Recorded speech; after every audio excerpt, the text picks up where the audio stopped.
Indisciplina. Sejam todos bem-vindos. Me chamo Pontes e você tá no Indisciplina, a ferramenta de comunicação semanal do Cursinho Livre da Norte, aqui pela Rádio Comunitária Cantareira, a 87,5 FM da Brasilândia. Estamos no ar todas as sextas, das 16 às 17 horas, com reprise nos domingos, das 22 às 23. Assim como nossos episódios também ficam disponíveis no Spotify e outros agregadores de podcast e no canal do Cursinho Livre da Norte no YouTube. Estamos em junho, mais conhecido como o mês em que empresas trocam suas fotos de perfis nas redes sociais por suas logos com um arco-íris no fundo para mostrar que são a favor da diversidade humana, numa tentativa de ganhar mais grana com a população LGBTQIA+. Mas você já se perguntou o motivo disso acontecer sempre no mês de junho? Foi uma escolha do pai do Dória, como aconteceu no caso do Dia dos Namorados? Felizmente não. Essa escolha de mês se deu dentro da comunidade para não esquecermos das lutas e revoltas que as pessoas fora da cis-heteronormatividade passaram e ainda passam, buscando o luxuoso direito de existir sendo quem são. O episódio de hoje é uma tentativa de apresentar parte da história dessas lutas que são apagadas numa tentativa de domesticar a nossa luta e decidir quais formas de expressão são válidas e quais não. A maior parte do que vou falar aqui foi retirado do artigo A Epistemologia do Barraco, uma breve história do movimento LGBTI em geral, das autoras Lailane Assunção da Silva e Emily Mel Fernandes de Souza. O movimento LGBTQIA+, é uma comunidade que se uniu por suas questões de gênero e ou sexualidade que fogem do padrão cis e hétero, que é tido como o correto e único possível por grande parte da nossa sociedade. Cada uma das letras dessa sigla representa a diversidade desse movimento. O L é de lésbica, o G de gay, o B de bissexual, o T de travestis, transexuais e transgêneros, o Q de queer, que é um termo guarda-chuva para falar sobre pessoas que fogem do padrão heterossexual e binário de gênero, o I de intersexo, o A de assexual e agênere, e o mais representando as outras divisões que não são abarcadas pelas letras anteriores.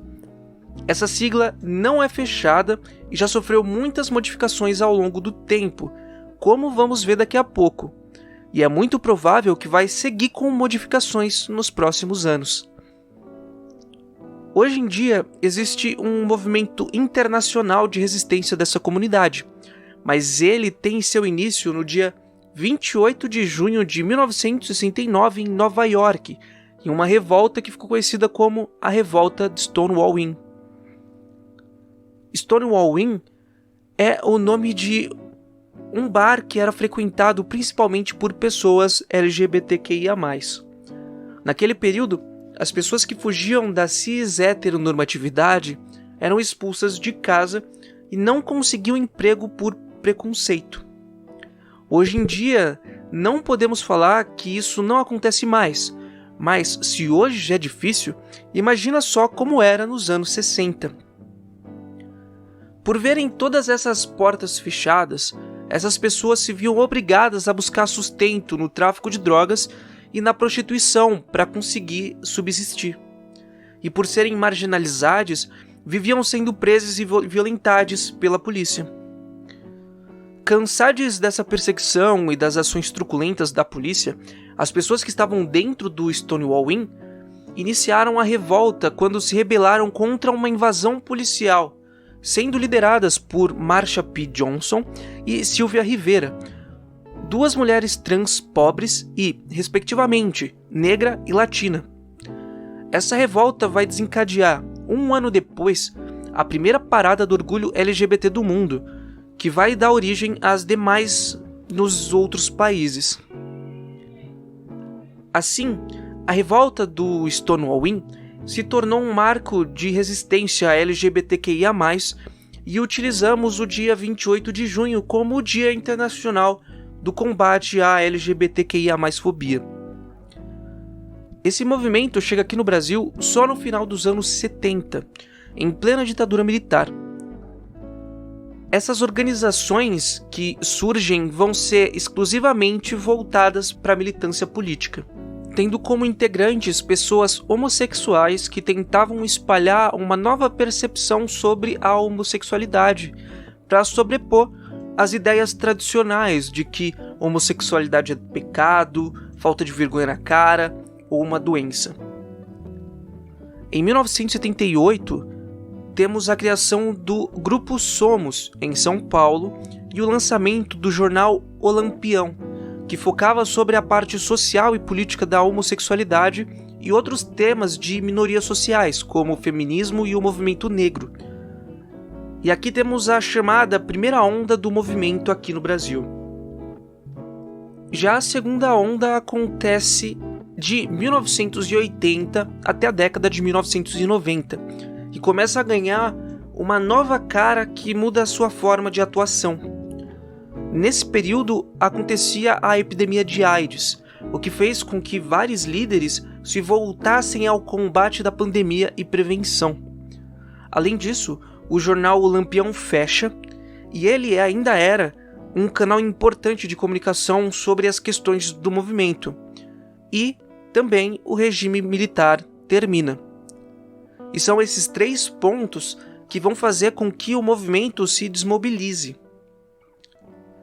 Além de lutar contra a AIDS, também tivemos outras lutas realizadas pelo movimento nesse período, como a luta que levou à remoção da homossexualidade do Manual de Classificações de Doenças do Instituto Nacional de Assistência Médica da Previdência Social no ano de 1985. E isso vai ser uma conquista muito importante, já que a Organização Mundial da Saúde só vai fazer o mesmo em 1990. Outra luta se deu na tentativa de sancionar a proibição da discriminação por orientação sexual na Constituição, o que nos mostra que, enquanto lutavam contra a epidemia, também lutavam por direitos civis. Como esses grupos pressionaram muito o Estado para que se fizesse algo com relação à epidemia de AIDS, acabou rolando uma parceria entre os grupos e o Estado. Assim, vários grupos começaram a dirigir projetos de prevenção que eram subsidiados pelo governo. O interessante é ver que, apesar de lutarem pela conquista de direitos e cidadania por outras vias, como as exigências que eram levantadas pelo movimento, é só na via da política de saúde, com o enfrentamento de DSTs, que isso vai acontecer. E na terceira onda do movimento, que vai acontecer depois da década de 90, temos a inclusão de novas letras na sigla, o que aconteceu como um reflexo do aparecimento de grupos ativistas e o surgimento das conferências nacionais LGBTI patrocinadas pelo governo do PT. Anteriormente, o movimento era conhecido pela sigla GLS, de gays, lésbicas e simpatizantes. Em 2007 aconteceu a primeira Conferência Nacional LGBTI, onde aconteceu essa primeira troca de sigla, acrescentando as populações bissexual, transexual e travestis e intersexo. E mais recentemente tivemos novamente uma outra troca de siglas, chegando na que eu estou usando até o momento, que é a LGBTQIA+, que já expliquei no começo do episódio. Nessa terceira onda, também vão surgir os primeiros projetos de lei que vão em favor da comunidade, onde se começa a construir publicamente a ideia de que a população LGBTQIA+, é formada por sujeitos de direito. E isso foi um passo importante na construção da cidadania, o que ajuda na hora de buscar os direitos básicos. Leilane da Silva e Emily Mel de Souza vão destacar que, apesar dessas mudanças acrescentarem alguns direitos, só será possível manter essa busca por direitos quando sensibilizarmos a sociedade para apoiar as políticas e legislações voltadas para a nossa comunidade. Principalmente porque ainda não conseguimos atingir muitos direitos fundamentais, já que a política institucional é formada por políticos de setores conservadores da sociedade. Outro ponto importante que é levantado pelas autoras está na forma em como a população trans é colocada em uma situação de inferioridade dentro do movimento LGBTQIA+, que está cada vez mais higienizado, embranquecido e classe média. Não estando preparado para a atitude queer cotidiana do movimento trans, como se as reivindicações feitas por esse movimento fossem mais viscerais, já que lutam pelo direito de existir, enquanto as demais divisões parecem buscar mais pelo direito de participação política. O artigo da Leilani e da Emily Mel foi escrito em 2017, e uma das teclas que elas batem se dá pela luta contra a patologização das identidades trans. A OMS só tirou a transexualidade da Classificação Estatística Internacional de Doenças e Problemas de Saúde em 2019. Isso faz parecer que demorou pouco entre o pedido das autoras e a medida tomada pela OMS. Só que temos que lembrar que toda essa história que contei aqui teve início com a liderança de 2 mulheres trans. Sem a luta dessas mulheres e de várias outras pessoas trans que foram esquecidas, o movimento LGBTQIA+, não seria o mesmo. E mesmo assim, o mínimo, que era a despatologização da transexualidade, foi acontecer 27 anos depois da despatologização da homossexualidade. A comunidade LGBTQIA+, como um todo, segue marginalizada e tratada como menos que um ser humano pela nossa sociedade. Agora, no começo do mês, em Florianópolis, um jovem gay de 22 anos foi estuprado e torturado por 3 homens que tatuaram frases homofóbicas no corpo dele. Estamos falando de um homem gay, o que seria o grupo da comunidade com maior aceitação dentro da população em geral.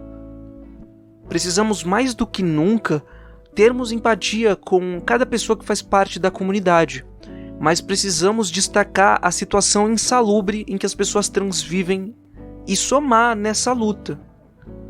Da mesma forma que queremos mudar a sociedade como um todo para que abracem a comunidade LGBTQIA+, com um mínimo de direitos, precisamos, antes de mais nada, repensar a transfobia que existe no nosso meio e exclui pessoas trans, sejam elas binárias ou não. Não podemos esquecer que estamos longe de receber o mínimo de respeito pela sociedade. Da mesma forma, não podemos cair no papo de que o dia 28 de junho é só para festejar e achar que empresas estão fazendo muita coisa ao trocar a fotinha de perfil nas redes sociais.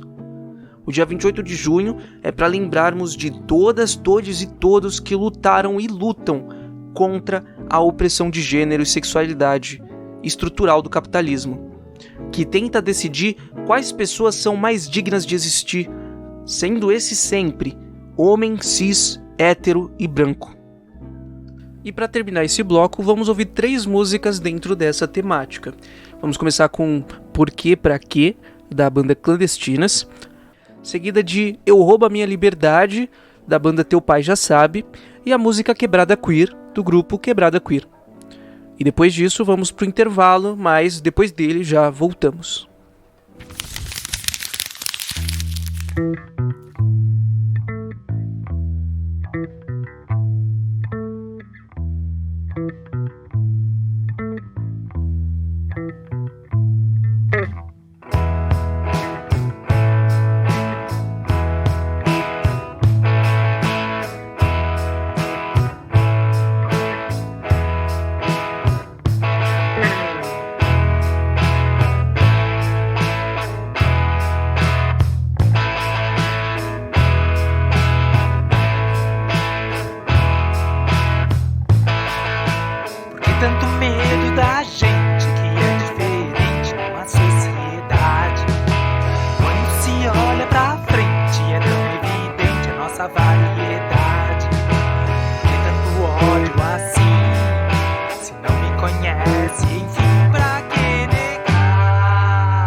tem vários amigos que relatam de ter medo mesmo de andar de mão dada na Paulista e tem total coerência, né? Foi em janeiro de 2011, aquela primeira agressão da lâmpada que aconteceu em São Paulo.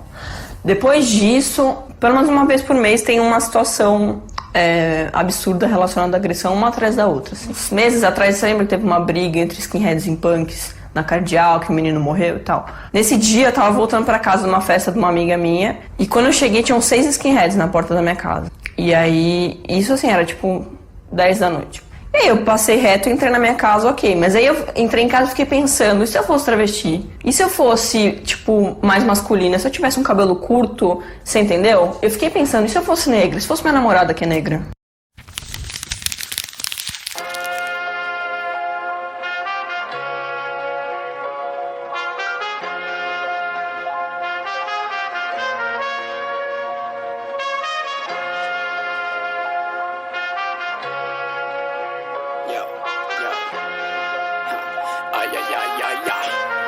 Yo, ha, Natura fecha a firma, bonde das femininas que vem de strike a pose, direto das revistas, mas é revista fina, não vem de tititi, se não aprendeu com elas, isso é cultura queer, vem aplaudir, batendo palma eu tive resistir, mas vi daqui, que enquanto você chora eu canto pra subir, se a minha pele é o que incomoda eu te convido a vir vestir, mais quente que o Saara eu queimo o céu e faço o mar abrir, preparo os doces que a festa não parou por aí, Alice Guel tô mandando um deus travesti, segura o queixo que esse trecho é feito pra engolir, mas se o efeito causou medo é hora de fugir, só mais um trago desse amargo que eu vivi, contando as notas chora que hoje eu vou sorrir, de batom preto pro velório ou enterro, vê nas manchetes pede pra eu não ter que repetir.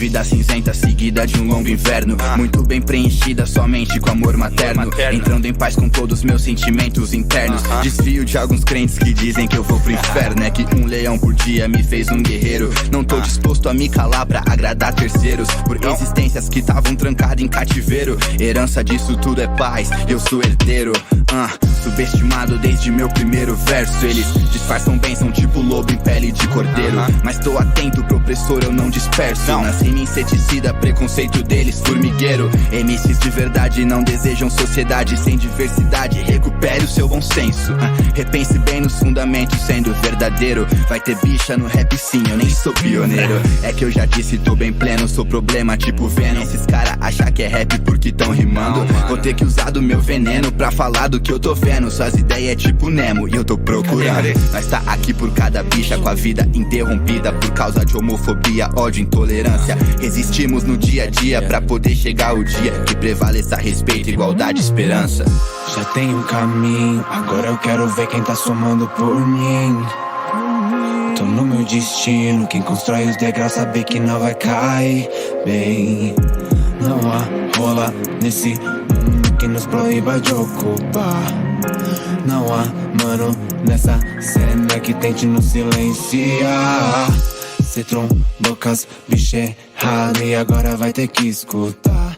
Esse é só o primeiro desabafo que tá entrando pra história, e com certeza o meu pai não ia se orgulhar, e mesmo assim eu vou falar por mim e todos que hoje eu tô pra representar, e eles vão me julgar, sempre vão me julgar, mas nas minhas crises nenhum deles vai me abraçar. Então sigo cantando e armado, trampando pesado, medindo um dia ser lendário. Não passo pano pro otário, mesmo ameaçado eu serei cada vez mais viado, quebrando armários, extermínio a normatividade, revolução bicha preta se amando de verdade, botando fogo nas regras dessa sociedade. Vai falar mal, mas vai assistir a nossa liberdade. Vamos assistir você ouvindo nossa realidade, tirando nossas capas de invisibilidade. As mãos unidas pro combate, olha no que Deus se quer, verso com massagem, parede, socar os meus. Onde eu vim é fome e medo de ficar na mesma, não caber na própria casa, sai pro mundo e não cabe no mundo. Não cabe em verso, cada tapa, momentos, fraqueza, muitos anos de revolta desse jogo sujo. Não é guerra do sexo, homofobia chama, atitude que brota de manos, minas e monas. Sem torcer o nariz, meu rap que clama soma. Rap de bicha preta, boom bap, enlouquece, toma. Anos passaram, panos passaram pros seus vacilos. Momento propício, raro e claro, não espere elogio. É hip hop, responsa no mic, hype flow sem letra é flop. Não pode com nós, engole tamo vivo. Estamos no mapa e não somos a caça. De cara com a morte, seus bandos de white people. Problems vocês não me comovem. Em choque porque somos Ibope. E eu quero é que se foda, mas se não me beija, não fode, you know. Minha vida sou eu quem canto. Nossa vivência, quem sabe é nós. Intérprete da minha história, honra a trajetória. Ninguém me dá voz, eu já tenho voz. Somos um só, vocês que dividiram por fatos no qual não te atingiam. Bando de fã incubado, siga honrando meu legado de nascer viado. Onde piso é solo fértil, sangue derramado. Me empoderei, vai vendo, pro sistema eu não me rendo. Quem põe é isso, aquilo, sabe o que eu faço aquendo. Não vim só pra cantar, nem vão me redimir. Vim jogar na sua cara o que cê disse é mimimi. Segura meu flow, aguenta meu bonde, sampa com soul. Não aguenta, se esconde, Pantera Negra eu sou. Não devo mais cobro, honey, no afrontamento eu vou. Bitch pra have my money, TCHELO. Então bota pra fuder. Cê quer meter gostoso, mas sem ruxa atrás do altar. Não vem meter o louco, se não gostar sai fora. A saída é logo ali. Cê fica cai de boca e vai ter que me engolir. Na escola cês zoavam, hoje cês batem palmas. E eu que dou risada quando paro pra pensar o quanto me tiravam, só por ser diferente. Mesmo sem entender o que viria pela frente. Mas nada me abala, por isso eu mexo a raba. Enquanto você desaba e observa o poder. Só venho das mil, crescendo e estourando a mil. Ocupando esse Brasil, ué, cadê você sumiu? Amor não é doença, é cura. Não é só close, é lutar. Então vê se me escuta, aceita, atura ou surta.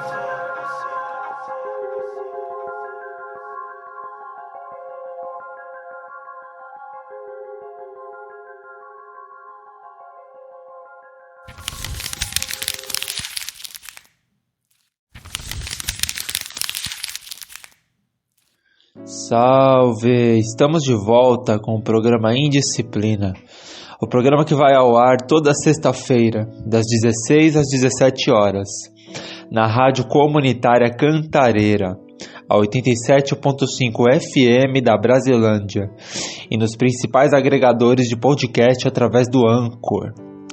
Aqui é Vitor Rensoni e agora, no segundo bloco do programa, vamos abordar um outro problema dentro da discussão sobre sexualidade, né? Depois da fala do nosso camarada Pontes, a relação entre a violência e a sexualidade, né? Principalmente no caso da homossexualidade, certo? Existem muitos exemplos e casos de violências contra homossexuais, né, dentro aí da história do Brasil. Mas eu queria falar sobre um episódio em específico, né, que foi o caso do Hospital Colônia, em Barbacena, Minas Gerais, certo? Que foi um hospital psiquiátrico que funcionou de 1903 até 1990, aproximadamente. Nesse hospital, gente, eram levadas as pessoas, né, que não tinham nenhum diagnóstico de problemas mentais ou psicológicos, né? Já começa por aí, né? A pessoa não tem diagnóstico e é levada, né? Mas que eram tidas, né, como indesejadas para a sociedade, né? E elas eram levadas ao hospital, elas eram internadas, né, no hospital, tanto pela própria família quanto pelos delegados e os coronéis das cidades, né, das cidadezinhas, né, dos bairros onde viviam e tal, certo? Assim, os que eram levados, né, para o Colônia eram as prostitutas, os presos políticos, né, os pobres, os ciganos e também os homossexuais, certo? Todas essas pessoas eram consideradas como descartáveis, né, para a elite, para a burguesia do Brasil, né? Infelizmente ainda são, né? Fazendo com que o hospital fosse um tipo de depósito, né, para todas essas pessoas. Ou seja, se você acha que uma prostituta ela é descartável, né, que o pobre é descartável, você joga ela dentro de um hospital psiquiátrico, né, como se fosse um depósito mesmo de pessoas, sabe?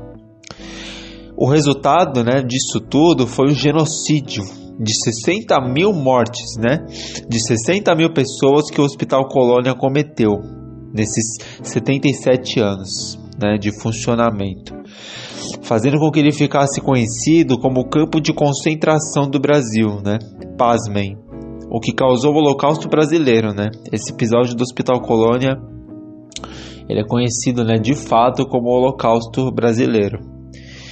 Mas por que é importante, né, falar do Hospital Colônia aqui?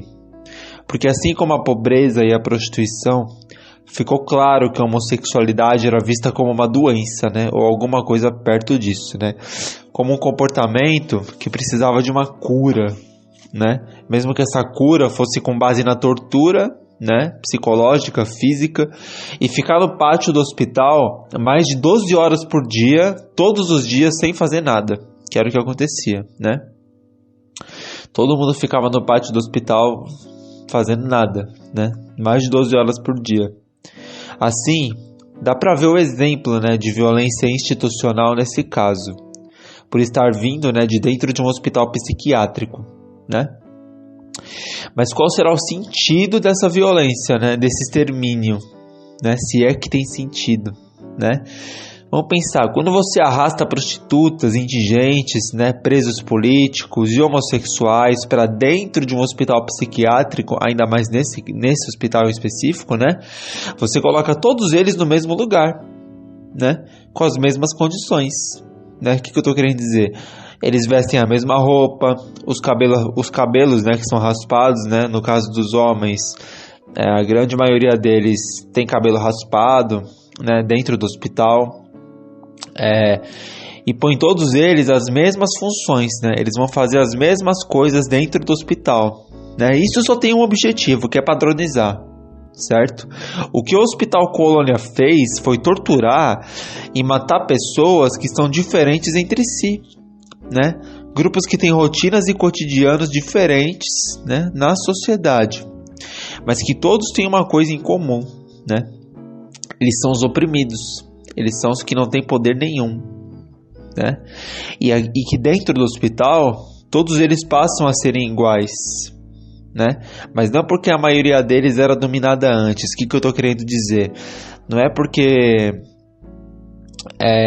todos eram oprimidos antes de entrar no hospital que eles eram iguais fora do hospital, entendeu? Uma prostituta, ela tem um cotidiano diferente de um indigente, por exemplo, né? Ou de uma cigana, né? Ou de um homossexual, entende? Na sociedade, essas pessoas, elas são os oprimidos, né? Elas são os marginalizados na maioria das vezes, né? Só que dentro do hospital, a partir do momento em que eles entram e começam a vestir as mesmas roupas, né? Os homens todos com cabelo raspado, eles ocupam o mesmo lugar, né? Eles comem a mesma comida, entende? Tudo dentro de um hospital, né? Tudo dentro de um hospital psiquiátrico, né? Nesse caso, eles passam a ser iguais, né? E por quê? Porque todos vão ter a mesma rotina, a mesma alimentação, né? Como eu tinha dito, a mesma aparência também, né? Em muitos casos. E no fim das contas, eles vão ter o mesmo tratamento no geral, né? E não importa muito dentro do hospital se você é indigente, cigano, pobre ou homossexual, entendeu? Dentro do hospital você é um interno, né? Você é só um louco, né? Como costumam dizer. E dentro disso, as tentativas de tentar transformar o homossexual, nesse caso, em uma pessoa normal, entre aspas, não param por aqui, né?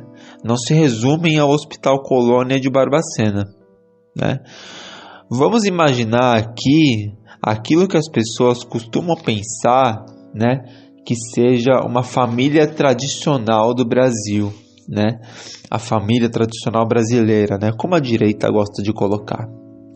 Uma esposa, né? Um marido e 2 crianças, por exemplo. Muitas vezes um menino e uma menina, né? Todos eles seriam brancos, de classe média alta, né? Nesse caso, cristãos e heterossexuais, né? Segundo a ideia, né, da família tradicional brasileira, entre aspas, né? Vamos concordar aqui que isso é uma mentira, né? A família tradicional brasileira é uma família preta, né? Não é a família que tem a cor dos vencedores, né? Não é a família que tem a cor dos colonizadores, certo? Pois bem, agora vamos pensar em qual é o futuro dessa família, né? Aparentemente. E como os filhos ou filhas, né, desse casal, como eles entram nesse esquema de futuro, certo? Pois bem, se a gente olhar para a questão de classe social, né, da classe social em específico e da cor de pele dessa família, né, classe média alta, uma família branca, a gente poderia pensar que o filho desse casal vai conseguir um emprego bom no futuro, né? Ele pode se tornar tanto um empresário, um juiz, um desembargador, um soldado do exército, né? Um professor universitário, um advogado, né? Um engenheiro, um arquiteto, e que isso, né, seria um motivo de orgulho, né? Uma questão de honra para a família, né? Ou que a filha do casal, a menina nesse caso, por exemplo, né, conseguiria uma bolsa de estudos para fora do Brasil, na Europa, em Portugal, na Coimbra, vamos utilizar esse exemplo, certo? E se tornaria médica ou até mesmo advogada, né, ou professora universitária, ou juíza, ou desembargadora, né, ou engenheira, ou arquiteta, enfim, alguém que também, né, assim como o menino, seria bem sucedida, né, entre aspas, tanto para a família quanto para a sociedade no geral, certo? Porque esses são os cargos altos, né, são os cargos aí que são cobiçados, né, pela grande maioria das pessoas, eu acredito. Mas por que falar desse tipo de família e nesse raciocínio em específico de emprego, de cor de pele, de classe social, certo?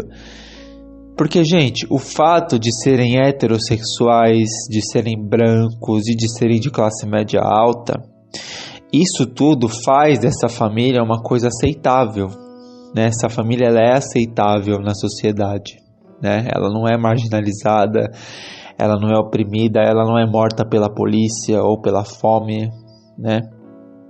O Estado, ele não extermina essas pessoas, né? Ele investe nessas pessoas, certo? E a partir do momento em que você é aceito pelo Estado, né, as oportunidades elas aparecem, né? Elas florescem, né? Emprego, moradia, saúde, educação, etc. Certo? E a partir desse ponto é importante pensar se eles são brancos, cristãos, heterossexuais, eles precisam necessariamente seguir empregos de advogado, médica, juiz, desembargador, piloto de avião, enfim, de militar, né? Já que eles têm condições, eles também não teriam outras opções, né, de carreira? Bem, pode-se dizer, pessoal, que sim, né? Mas cabe a gente pensar numa coisa aqui, né? Na história do Brasil, por exemplo. Em 1500, o Brasil ele foi colonizado, né? Ou invadido. O Brasil ele não foi descoberto, né? Abrindo um parênteses aqui, porque não tem como você descobrir uma terra em que já existiam milhões de indígenas, né? Isso é o que a escola, né, e o que os livros didáticos eles ensinam pra gente, né? Ele foi invadido pelos portugueses, né? Que também eram, na sua maioria, né, brancos, cristãos e heterossexuais, certo? E foram eles, junto de outros povos da Europa, que escravizaram os indígenas e africanos no Brasil, né, por quase 400 anos, certo?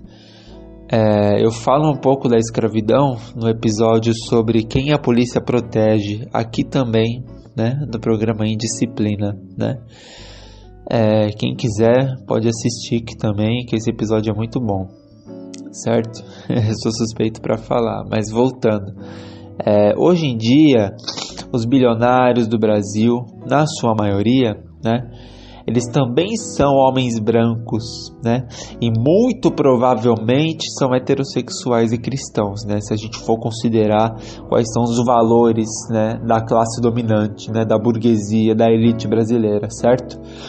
O ponto que eu quero chegar é que, mesmo que a tal família de classe média não seja da elite, porque a classe média não é elite, né, gente? A classe média pode trabalhar num escritório e ganhar mais de um salário mínimo, mas ela não é elite, né? Mas voltando, ela ainda carrega o mesmo padrão daqueles portugueses que invadiram o Brasil, né? Essa classe média, ela tem a mesma cor, a mesma religião, muitas vezes, né? E a mesma orientação sexual, né? Que é a heterossexualidade, certo? E que justamente, né, por isso, por ser descendente, né, deles, dos colonizadores, dos invasores europeus no Brasil, é que essa classe média tem a chance de ter filhos que no futuro vão ser advogados, médicos, juízes, desembargadores, militares, arquitetos, engenheiros, né? Só os cargos bons, né? Ou melhor, os cargos que são almejados, né, que são cobiçados, né? Porque a herança da escravidão deu essa oportunidade. E aqui, galera, que é o pulo do gato, né? Esse aqui é o pulo do gato. Porque se ela é branca, hétero, né, e cristã, ela pode gerar filhos, né, para trabalhar para o Estado, né? Um militar, por exemplo, para o exército, né? Ou um advogado, ou um juiz, né, para medicina. E que, se é uma família que cria mão de obra, né, por meio dos filhos, né, por meio das filhas, é uma família que pode garantir o futuro da nação, né, entre aspas, né, porque, vamos ver, é uma nação que é homofóbica, preconceituosa, racista, patriarcal desde que ela surgiu, né, ou melhor, desde quando o Brasil era só uma colônia, né, enfim. Pois bem, agora vamos imaginar uma outra situação, certo? Um casal de homossexuais, seja entre dois homens ou duas mulheres, certo? Eu vou incrementar aqui. Imagina se fosse um casal de homossexuais negros, né? Como a raça ela entra nisso também, né? Como seriam os filhos desses casais? Né? Como seria a criação deles, né, dos filhos desses casais negros, né, aos olhos da sociedade, né? A primeira coisa que vem na mente, né, quando se fala de casais homossexuais, né, aqui no Brasil, é que eles não podem ter filhos, né, biologicamente falando, né, se a gente pensar, né. Eles não podem ter filhos, né? Adotar seria uma coisa antiética no caso, né? Se eles querem ser pais, né? Para muita gente isso, certo? E que por esse motivo esses casais não poderiam, né, existir, né? Aparentemente, que é uma grande mentira, né, pessoal? Mas será que é certo dizer isso? Vamos lá. Se você é um casal homossexual, né, e não pode ter filhos, ou melhor, não pode engravidar, né? Não pode ter filhos biológicos, né, para serem advogados, né, para serem policiais, juízes, delegados, desembargadores, arquitetos, engenheiros, né? Ou médicos, doutores, professores universitários, enfim. Se os seus filhos não podem ser isso no futuro, né? Então o seu relacionamento, seja namoro, casamento, ou até mesmo ficante, né, não faz sentido, né, aparentemente, para muita gente, né? Se você não pode ter filhos biológicos no seu relacionamento, então você não pode construir família, né, aparentemente, não pode garantir o futuro, então não faz sentido, né? Mas é uma mentira, como eu disse. E esse é um dos motivos, né, dos vários motivos, né, é um entre mil que fazem os homossexuais e também o grupo LGBTQI+, num todo, né, num geral, serem vistos como desprezíveis, né, como descartáveis, né, o que faz com que eles sejam jogados lá, né, no Hospital Colônia, no hospital psiquiátrico, né. Inclusive, voltando naquela parte ali, Barbacena ficou conhecida como a cidade dos loucos por causa desse hospital, né?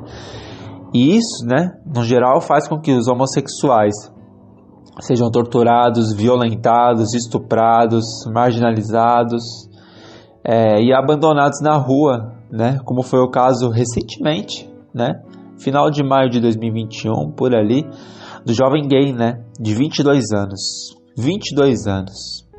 Que foi obrigado a escrever veado no próprio corpo, né? E veja, ele escreveu isso com os objetos cortantes que foram usados no próprio estupro, né? Com aquilo que violentou ele, né? E isso deixou, né, literalmente, né, uma cicatriz que vai levar para a vida toda, né? Imagina você ter que escrever veado no próprio corpo como uma cicatriz, né? Escrever cortando a sua pele. É difícil falar disso, né? Mas é necessário. Esse caso aconteceu em Florianópolis, Santa Catarina, né? Nesse ano agora de 2021, né? Sendo assim, é válido pensar em por que tudo isso aconteceu, né? Por que tudo isso acontece? Desde as torturas, né, e o genocídio do Hospital Colônia de Barbacena, até o discurso, né, de que você não pode ter filhos biológicos, né, se você for um casal homossexual, e o caso do jovem de 22 anos, né? Se a gente for ver nisso tudo, se a gente for analisar tudo isso, né, dá para ver que a homossexualidade é vista como um problema, né, a ser corrigido, né, como uma doença, né, como uma anomalia, né, como uma coisa que deforma as pessoas, né, como tudo que não faça parte de nenhum ser humano, né, como uma coisa que te torne um monstro, né, que não te torne uma pessoa normal, entre aspas, certo? Porque é isso que o sistema, é isso que o capitalismo prega, certo? E cabe a nós refletir que isso, né, o movimento LGBTQI+, a homossexualidade, né, isso deve ser motivo de orgulho para as pessoas, certo? E não motivo de doença, não motivo de desse medo todo, né, dessa forma de desumanizar o outro, né, de tornar uma outra pessoa num monstro, sabe? Não deve ser motivo de repressão, de opressão, dessa negatividade toda, né, que ronda o indivíduo homossexual e que os que estão inclusos também, né, no movimento LGBTQI+, né, mas isso deve ser motivo de emancipação, certo? De autonomia, de autenticidade e de amor próprio, né? São coisas que a gente busca, né, ao longo da vida, né? E falando de emancipação e de resistência também, existe um outro tipo de violência que é cometida contra a homossexualidade, né? Que é a sátira, né? É quando você transforma o homossexual numa piada, em alguém que não tem consciência, né? Que não tem maturidade, né? Desumanizado. E que é feito para fazer os outros darem risada, né? O homossexual é engraçado, né? Dentro disso existe aquela ideia, né, do gay discreto, entre aspas, né? Que eu até entendo isso, sabe? Mas também existe aquela coisa do gay afeminado, né? Do gay que aparentemente precisa mostrar para os outros que é gay, né? Segundo o que a maioria das pessoas pensa, né? O gay desesperado, né? Na opinião de muita gente. E com base nisso você acaba criando personagens, né? Literalmente, e figuras que acabam sendo reconhecidas como homossexuais, né, como gays de alguma forma, né, como veadas, né, entre aspas, pelo jeito de se vestir, pelo jeito de falar e até mesmo pelo jeito de andar, certo? Eu vou pegar um caso aqui que é o do Cro, né, o Clodoaldo Valério, né, que foi um personagem da novela Fila Estampa da Rede Globo, né? E o Cro até ganhou um filme próprio, né, em 2013. Cro Filme, o nome. O Cro, ele é a representação da Rede Globo do homossexual, né? E é um homossexual que tem todos os estereótipos, né, que são colocados na homossexualidade.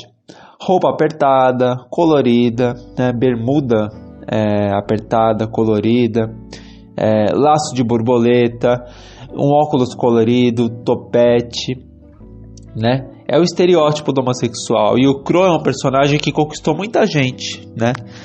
Ele é alguém engraçado, despojado, né, cativante, né, cômico, e que entre 2013, né, e 2015 ele virou até meme na internet, né? Mas por que isso seria um tipo de violência? Perceba que a Rede Globo vende pra gente, pelas novelas e filmes, o que é um homossexual, né? E a partir disso a gente entende, né, que a homossexualidade é uma coisa engraçada, inofensiva, né, e que não pode ser levada a sério, né? Não só a homossexualidade, mas o movimento LGBTQI+, num todo, né, num geral. Se a gente pensar, por exemplo, nas drag queens, a primeira coisa que vem na cabeça é que elas são animadoras de festa, né? Por exemplo. E que não são pessoas que lutam, né? Que resistem, né? E que se manifestam todos os dias, né? Pelo fim de preconceitos, de opressões, entre outros, né? Ou nos famosos dias de troca no Brasil, né? As festas em que meninos se vestem de meninas e vice-versa, né? Onde quem vira mulher, nesse caso, põe uma peruca de cabelo liso, vestido curto e salto alto, né? Isso mostra que o que a gente entende por sexo feminino é o padrão branco do Brasil, né? Cabelo liso, bolsa, salto alto e vestido, né? O que eu quero mostrar aqui é que a sexualidade e o gênero não são piada, muito menos uma fantasia, né? Literalmente. São símbolos de luta e resistência, mas que são sabotados e banalizados pela mídia, pelo Estado e por essa cultura de festas, né, e dias de troca, né, que acontecem no Brasil, certo? Com isso eu finalizo a minha fala. Esse foi o Indisciplina de hoje. O episódio de hoje fica por aqui. Eu agradeço Pontes por eu estar mais uma vez aqui no Indisciplina. Não se esqueçam que o programa de hoje terá reprise no domingo, né, das 22 às 23 horas, na Rádio Comunitária Cantareira, a 87.5 FM da Brasilândia. O meu nome é Vitor Rensoni. Eu agradeço bastante pela chance de estar aqui. E é isso, família. Valeu e falou!